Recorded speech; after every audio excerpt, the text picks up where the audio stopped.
All right, we're joined by the chairperson of the Tobacco Institute of Southern Africa, or TISA, Francois van der Merve. Thank you for being with us, Mr. van der Merve. So you commissioned this study. 7 billion rand is a lot. Were you surprised by the findings even? Yes, we were indeed. We knew the illicit trade was big, but we had to quantify it. So that's why we commissioned independent research. And they came back and it extrapolated to 8 billion cigarettes, which translates into 7 billion lost at least to SARS. Which means we're smoking a lot as a nation. Well, we do. The problem is we smoke too many illegal cigarettes on which taxes are not paid. And that's what we're asking for. Fair competition is fair, but unfair competition is not fair, and action needs to be taken. There's been some concern because you've named Gold Leaf brands, which is not under your umbrella body of TISA, and is the main competitor of British American Tobacco, which is under your umbrella body.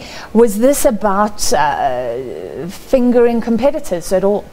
Absolutely not. Nobody should mind fair competition, but we do mind unfair competition. It is impossible today to pay taxes on cigarettes and compete in a market where cigarettes are as cheap as 10 rand or 5 rand or 6 rand a packet, where the tax alone is 17.85. It is simply impossible to compete. Can you confirm, though, the question is, was this fully independent? If British American Tobacco was selling their own cigarettes at below cost, would it also have come out in the study?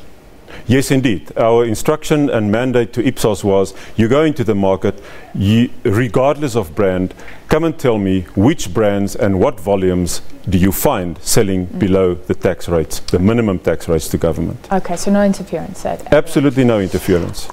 So I asked because the Daily Maverick has been looking at the Nugent Commission of Inquiry, and an expert there said manufacturers, basically in general, are not paying excise tax, have increased smuggling activities, and are undeclaring their manufacturing figures. That was Morden. So that's saying that everybody here is involved.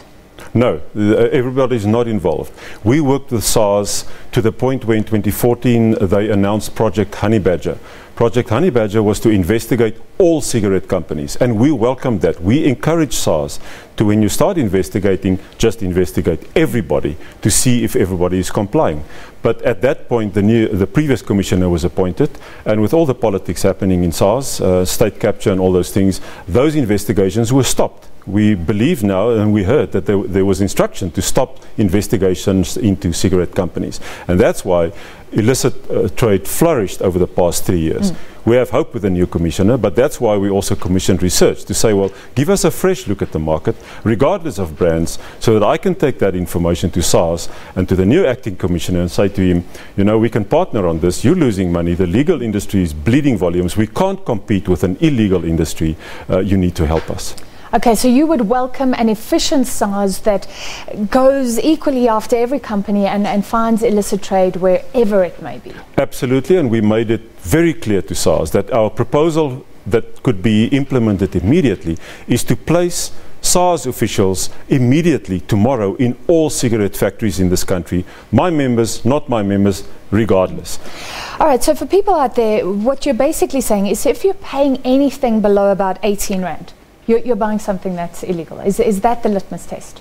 That's the litmus test, because in that price there's no manufacturing cost involved, no profits, no distribution cost, no transport cost, no nothing. That is the bare minimum of the cost of the SARS, and that's why we say anything that sells below that must be illegal. And it's not a particular brand, it's not cheap brands, it's the same cigarettes being sold in different shops at different prices, basically. Well, there's a whole... So it's a black market? It's a black market, absolutely black market, and it's a crime of tax evasion, because cigarette manufacturers are bound to declare their volumes at the point of manufacture, and before it goes into the market, that's where the taxes are paid, and that's where the tax evasion and the tax excise manipulation takes place.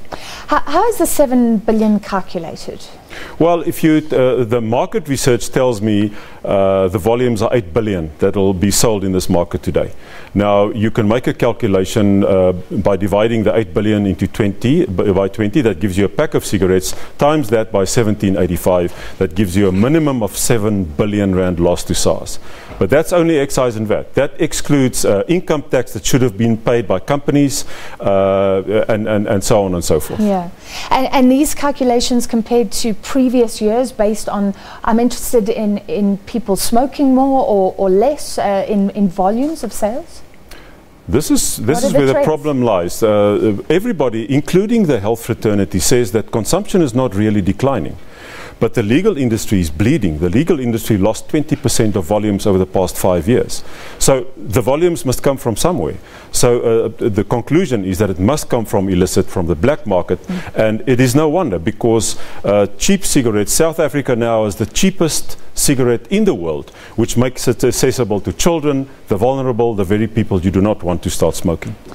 So everything you're saying adds to the whole SARS debate. I mean, did you want to go there? It's such a hot topic in South Africa, saying basically the tax body has been less effective under Tomoyane.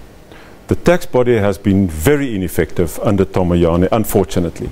And as far as cigarettes are concerned, the losses were massive. Let's just clarify, because so Morden showed that we're collecting now less than 11.4 billion in excise taxes.